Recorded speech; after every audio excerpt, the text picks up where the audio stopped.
할렐루야. 오늘 이 새벽에도 또 말씀과 기도로 하루를 시작하는 여러분 가운데 우리 주님의 크신 사랑과 은혜가 함께 하시기를 축복합니다. 우리 시간 다 같이 찬송하면서 우리 목요일 새벽 기도 시작할 텐데요. 찬송가 369장 우리 옛날 통합 찬송가는 487장입니다. 죄짐 맡은 우리 구주.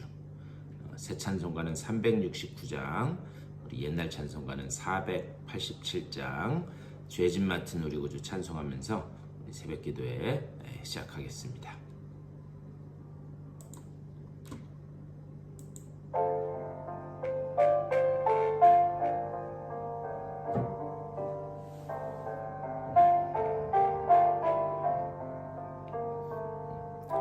죄짐 맡은 우리 구주 어찌 좋은 친군지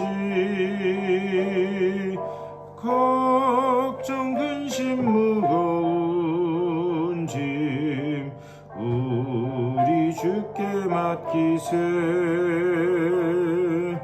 주께 고함 없는 고로 복을 받지 못하네 사람들이 어찌하여 아를 줄을 모를까 시험 걱정 모든 괴로움 없는 사람 누군가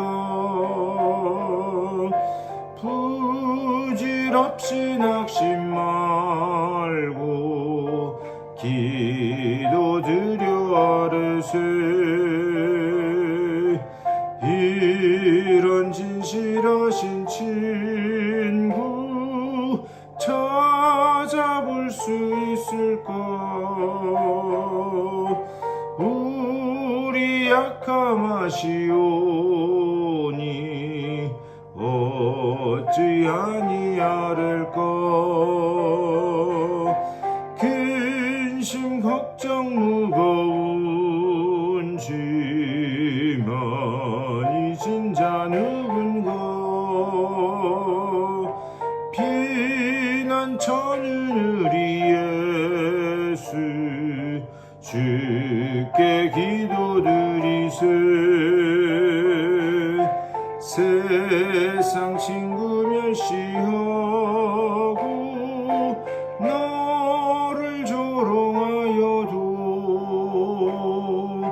예수 품에 안기어서 참된 위로 받겠네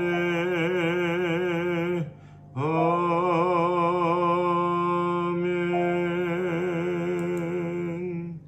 다 같이 기도하겠습니다. 주님의 은혜를 감사드립니다. 또 주님 허락하신 귀한 한 날 주님 찬양하면서 하루를 시작하게 하시니 감사를 드립니다.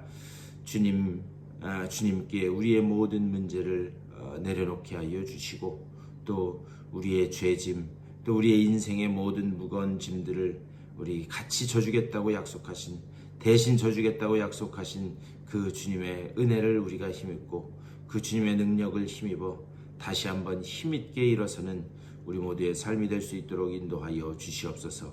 주님과 동행하는 그 길 가운데 주님과 온전히 그 놀라운 삶의 교제가 이루어지게 하여 주시고 그 가운데 주님의 뜻이 깨달아져 그 말씀 붙잡고 승리하는 복된 하루 또 복된 시간 될 수 있도록 주여 인도하여 주시옵소서.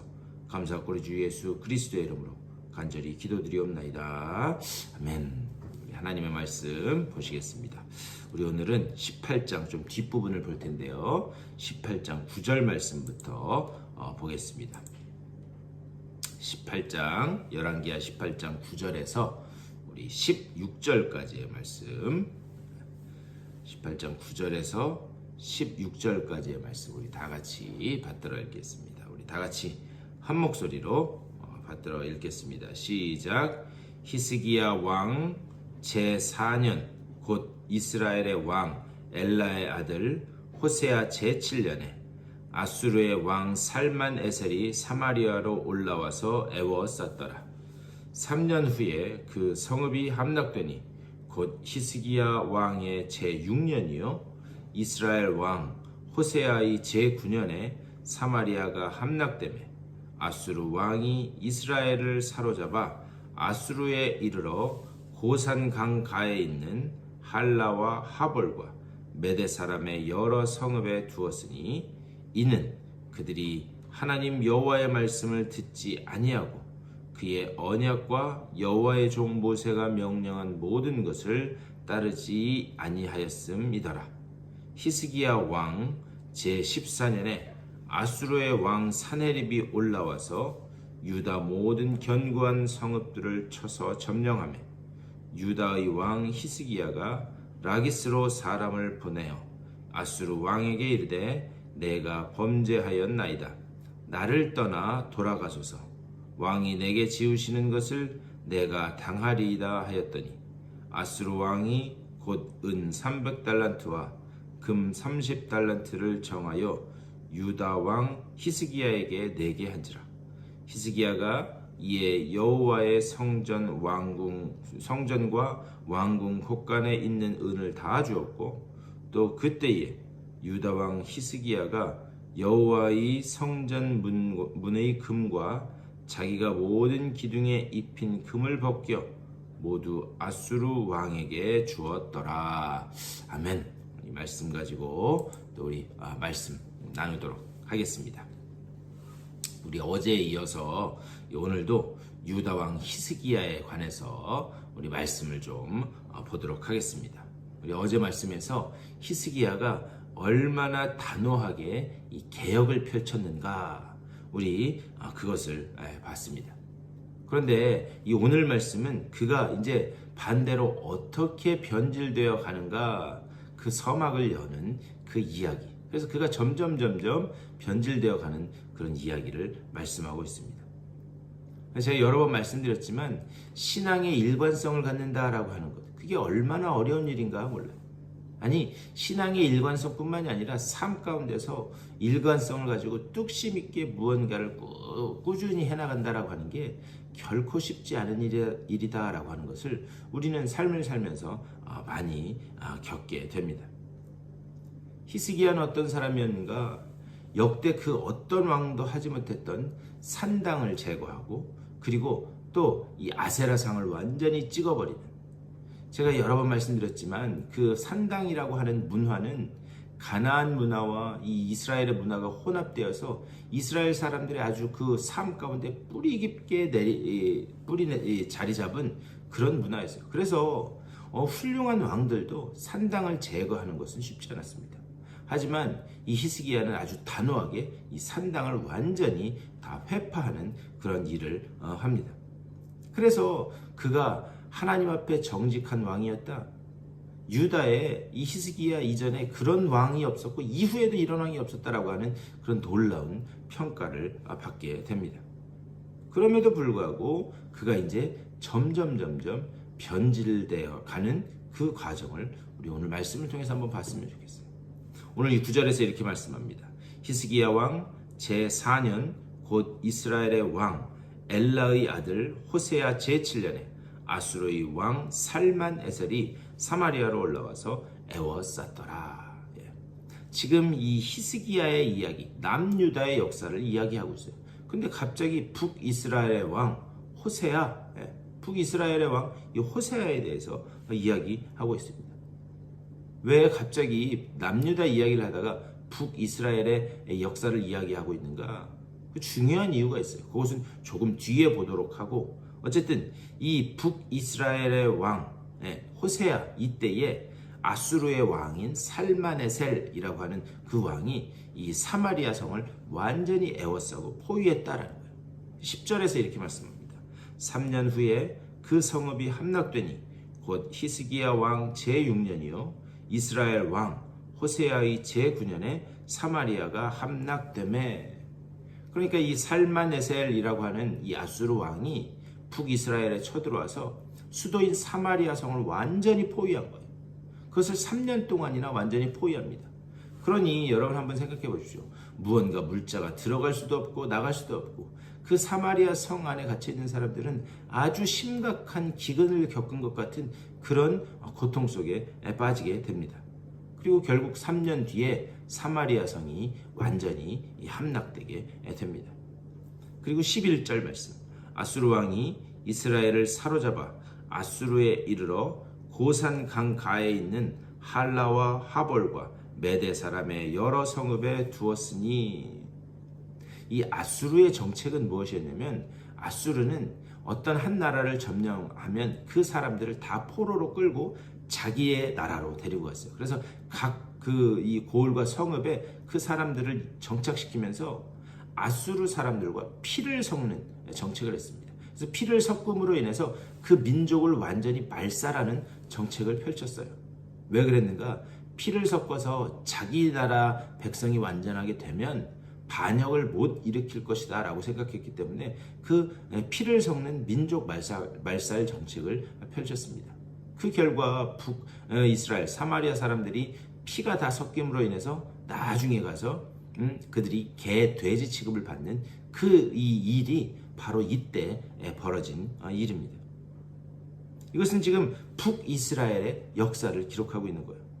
그런데 전에도 앞에서도 말씀드렸지만 지금 남유다의 그 히스기야, 남유다의 역사에 관해서 지금 말씀하고 있습니다. 왜 히스기야 이야기를 하면서 북이스라엘의 역사를 이렇게 살짝 끼워놓은 것처럼 이렇게 했는가? 그 이유가 바로 12절 말씀이에요. 이는 그들이 하나님 여호와의 말씀을 듣지 아니하고 그의 언약과 여호와의 종 모세가 명령한 모든 것을 따르지 아니하였음이더라. 아주 분명하게 북이스라엘에게 멸망하게 된 그 원인이 무엇인가? 여호와의 말씀을 듣지도 않고 모세가 명령한 그 율법도 듣지 않았기 때문이다. 아주 분명하게 말씀하고 있어요. 그런데 이 모든 것들은 다 한마디로 뭐라고 이야기할 수 있는가? 신명기 말씀, 신명기 율법이다라고 말씀드릴 수 있어요. 신명기 말씀을 보면 어떤 한 왕이 세워지면 그 왕의 가장 첫 번째이면서 가장 중요한 그 임무가 무엇이었는가? 나라를 부강하게 하는 일이었습니다. 그렇다면 나라를 부강하게 하는 게 왕의 임무였는데 나라를 부강하게 하는 방법은 무엇인가? 그것은 바로 여호와의 말씀을 듣는 거였어요. 그래서 신명기 우리 새벽에 묵상했지만 신명기 말씀의 가장 중요한 핵심은 무엇인가? 이스라엘아 들으라. 쉐마 이스라엘, 이스라엘아 들으라. 하나님께로부터 듣고 하나님으로부터 들은 말씀을 따라 행할 때에 나라는 부강해질 수밖에 없다. 그렇기 때문에 가장 중요한 이스라엘아 들으라. 그것이 신명기 율법의 핵심이었어요. 그런데 들으라 이스라엘, 그 들으라는 하나님의 말씀을 그들이 따르지 않았기 때문에 그 결과가 어떻게 되는가? 나라의 패망으로 연결됐다. 오늘 12절에서는 분명히 말씀합니다. 그렇다면 지금 유다의 이야기를 하면서 북이스라엘의 이야기를 이렇게 하고 있는 이유가 무엇인가? 유다에게 경각심을 주기 위해서요. 특별히 지금 변절하기 시작한 그 히스기야에게 경각심을 불러 일으키기 위해서 지금 북이스라엘의 이야기를 하고 있다는 거예요. 다시 히스기야 이야기로 돌아와서 13절에서 이렇게 말씀합니다. 히스기야 왕 제14년에 아수르의 왕 사네립이 올라와서 유다 모든 견고한 성읍들을 쳐서 점령하매. 이 무슨 말이냐? 히스기야가 왕이 되고 14년이 지났을 때에 이번에는 이 아수르가 남유다를 점령했다. 이렇게 말씀하고 있어요. 자, 이때 무슨 일이 벌어지는가? 이게 좀 일반 역사와 성경의 다른 곳에 그 이야기들을 섞어서 말씀드리면 이 이야기는 이사야서 38장에 잘 기록되어 있습니다. 이 당시에 이 모든 일이 벌어진 상황과 그 배경, 그 주변에 어떤 일들이 일어났는가는 이사야서 38장에 잘 나와 있는데 여러분 오늘 이사야서 한번 꼭 읽어보셨으면 좋겠어요. 그 내용을 말씀드리면 그때에 히스기야가 병들어 죽게 됩니다. 여러분 아마 들어보셨을 거예요. 그때 죽게 된 그 히스기야가 하나님 전화 앞에 나와서 하나님 앞에 부르짖습니다. 그가 눈물로 부르짖자 하나님이 그 기도를 들으세요. 그리고 이사야를 보내서 말씀하십니다. 내 생명이 15년이나 더 연장될 것이다. 내가 15년 더 살 것이다. 그러면서 이 아수르와의 이 전쟁에서도 내가 승리하게 하겠다라고 하는 그 약속을 하십니다. 그래서 이런 배경에 이런 일들이 벌어지는데 그 모든 일어났던 사건들을 오늘 우리가 읽은 말씀에서는 무엇라고 이야기하고 있는가? 14절 말씀. 유다의 왕 히스기야가 라기스로 사람을 보내어 아수르 왕에게 이르되 내가 범죄하였나이다. 나를 떠나 돌아가소서. 내게 지으시는 것을 내가 당하리이다. 하였더니 아수르 왕 곧 은 300달란트와 금 30달란트를 정하여 유다 왕 히스기야에게 내게 한지라. 자, 이것도 좀 설명이 필요한데요. 자, 이전에 북이스라엘을 멸망시킨 왕, 그 왕은 살마네셀이라고 하는 그런 왕이었습니다. 그런데 그 왕이 죽고 다른 왕이 세워진 거예요. 산헤립이라고 하는 다른 왕이 아수르의 왕으로 등극한 겁니다. 항상 그렇지만 이 정권이 바뀌는 시기가 항상 그 정권이 곤고하지 않기 때문에 불안하고 그리고 위험한 때입니다. 이것을 아는 남유다 그리고 또 그 주변에 있었던 조그만 나라들이 어떻게 하는가? 이 아수르에게 그동안 바치던 조공을 바치지 않고 반역을 꾀합니다. 그런데 이것을 새롭게 왕이 된 산헤립이라고 하는 왕이 알게 되는 거예요. 그래서 이것을 알고 이 남유다를 쳐들어와서 여러 곳을 점령했다. 온 유대를 점령했다. 그렇게 말씀하고 있습니다. 그런데 당시에 이 유다의 위치를 보면 북쪽에는 아주 강력한 아수르, 남쪽에는 힘이 많이 빠지긴 했지만 그래도 여전히 강력한 애굽. 그러니까는 아수르와 남쪽 애굽 사이에 가운데 샌드위치처럼 끼워져 있는 그 상황이 바로 유다의 상황이었습니다. 그래서 이 유다의 그 정책을 보면 아수르가 강할 때는 아수르에게 어떻게든 줄을 대려고 하고 애굽이 다시 강해질 때는 애굽에게 어떻게든 줄을 대려고 하는 그런 줄타기 같은 외교를 계속해서 펼치고 있었습니다. 그런데 이제 지금 강력한 북쪽의 아수르가 쳐들어오자 히스기야가 흔들린 거예요. 이렇게 흔들린 히스기야의 행동이 무엇이었는가? 15절과 16절 말씀입니다. 히스기야가 이에 여호와의 성전과 왕궁 곳간에 있는 은을 다 주었고 또 그때에 유다왕 히스기야가 여호와의 성전 문의 금과 자기가 모든 기둥에 입힌 금을 벗겨 아수르 왕에게 주었더라. 성전에 드려진 그런 헌물들 뿐만이 아니라 성전 문 기둥에 입힌 그 금까지도 다 벗겨서 그래서 이 아수르 왕 사네립에게 주게 되었다. 이렇게 말씀해요. 무슨 말이냐? 현실에 굴복하게 되었다라는 거예요. 현실의 문제 앞에 신앙이라고 하는 그 명분은 그가 완전히 놓치게 되었다라는 거예요. 제가 몇 번 말씀드렸어요. 하나님이 현실이 되라. 하나님이 현실이 된다. 그런데 지금 히스기야는 하나님의 그 놀라운 기적의 손길을 맛봤음에도 불구하고 현실적인 문제가 딱 닥치니까 하나님이 현실이 되고 있지 못하다라고 하는 모습을 볼 수 있습니다. 그런데 이 히스기야가 맞이하고 있는 이 운명은 사실 오늘날 우리가 겪고 있는 이 운명과도 크게 다르지 않습니다. 위로는 아수르가 있고 남쪽으로는 애굽이 있고 그래서 양쪽에서 이리 치이고 저리 치이고 하는 그런 모습.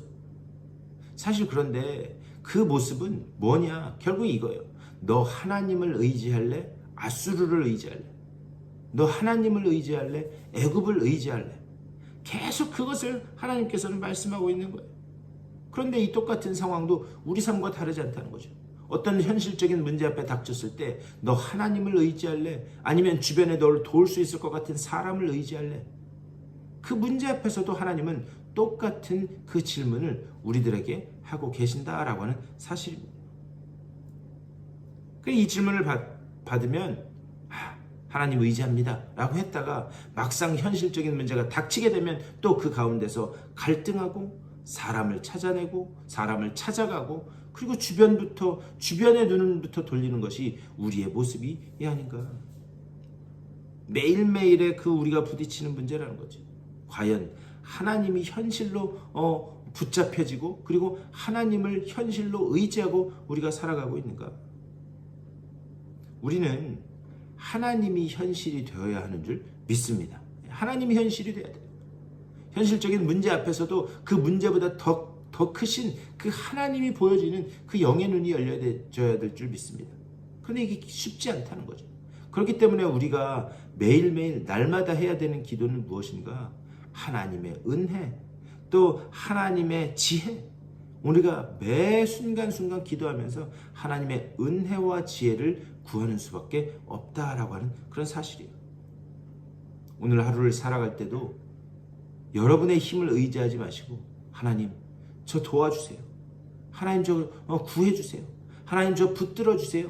이 기도를 통해서 하나님의 놀라운 구원의 손길, 또한 하나님이 현실이 되는 그 놀라운 은혜를 맛보시는 여러분의 삶 다 되시기를 주님의 이름으로 간절히 축원합니다. 오늘도 기도하실 때 하나님이 현실이 되게 하여 주시옵소서, 이 믿음 허락하여 주시옵소서, 이렇게 기도하시고 또 교회를 위해서 아픈 분들과 또 여러분들의 개인적인 기도의 제목들을 놓고 기도하신 후에 여러분들의 삶의 자리로 돌아가시도록 하겠습니다. 우리 다 같이 한 목소리로 기도하며 나아가겠습니다. 우리 주님의 크신 사랑과 은혜를 감사드립니다. 아버지여, 오늘 이 아침에도 주님 앞에 아버지여 기도함으로 찬양함으로 하루를 시작하게 하시니 감사를 드립니다. 아버지여, 하나님이 현실이 되는 문제 앞에 아버지여 주눅들지 않게 하여 주시고, 문제 앞에 좌절하거나 굴복하지 않게 하여 주시고, 아버지여 그 문제보다도 더 크신, 그리고 그 문제에 너머에서 그 우리를 도우시기 위하여 두 팔 벌려 지금 준비하고 계시는 아버지여, 그 주님을 볼 수 있는 영의 눈이 열려지게 하여 주시옵소서. 현실 앞에 굴복지 않고 아버지 정말 주님께서 말씀하실 때에 아버지 정말 그 말씀에 따라 순종하며 나가게 하여 주시고, 내가 너를 눈동자처럼 지키고 보호한다, 내가 너를 인도한다라고 하는 그 말씀이 아버지 정말 우리에게 언약으로 주어졌사오니 그 약속을 믿고 아버지여, 우리가 온전히 그 담대하게 발걸음을 뗄 수 있도록 인도하여 주시옵소서. 우리 힘으로는 할 수 없습니다. 아버지, 우리 능력으로는 할 수 없습니다. 그러니 매일매일의 삶 가운데, 매 순간순간의 삶 가운데 주님의 은혜를 구합니다. 아버지여, 주님의 능력을 구합니다. 아버지여, 주님의 그 놀라운 그 권능의 손길로 우리를 강하게 붙잡아 주셔서 아버지 오늘 하루를 아버지 이겨내는, 살아내는 그 놀라운 힘이 주님으로부터 오면 아버지 맛보게 하여 주시옵소서. 주여, 우리 교회에 이런 믿음의 용병들이, 믿음의 일꾼들이, 용사들이 계속해서 아버지여 세워지게 하여 주시고, 말씀으로 무장되어 하나님 앞에 영광을 올려드리는 그들의 삶이, 그들의 그 놀라운 은혜로 나아가는 귀한 역사가 나타날 수 있도록 주여 아버지 붙잡아주고 인도하여 주시옵소서. 아버지여, 육체의 질병으로 인하여 고통받는 믿음의 식구들 있습니다. 한 분 한 분 찾아가시고 위로하시고 용기 주시되 아버지여, 주님께서 온전히 아버지 정말 그들을 다시 이렇게 세우시고 살리심을 보며 하나님의 그 살아계심을 찬양하는 귀한 그날이 어서 속히 올 수 있도록 주여 아버지 붙잡아 주시고 인도하여 주시옵소서. 아버지, 오늘 하루도 말씀과 기도로 하루를 시작한 주님의 귀한 백성들입니다. 주님 한 분 한 분 찾아가시고 지혜가 필요한 자들에게는 지혜를, 주님의 능력이 필요한 자들에게는 능력을, 주님의 위로가 필요한 자들에게는 위로로 함께 하여 주셔서 오늘 하루 주님의 은혜 안에서 다시 힘있게 일어나고 세상을 향해 주의 함께 하심을 찬양하며 영광을 선포하며 나가는 저들의 삶이 될 수 있도록 주여 붙잡아 주시옵소서. 주님의 살아계심을 맛보는 복된 한날로 저들을 삼아주시고 주님 인도하여 주시옵소서. 주님의 함께 하심을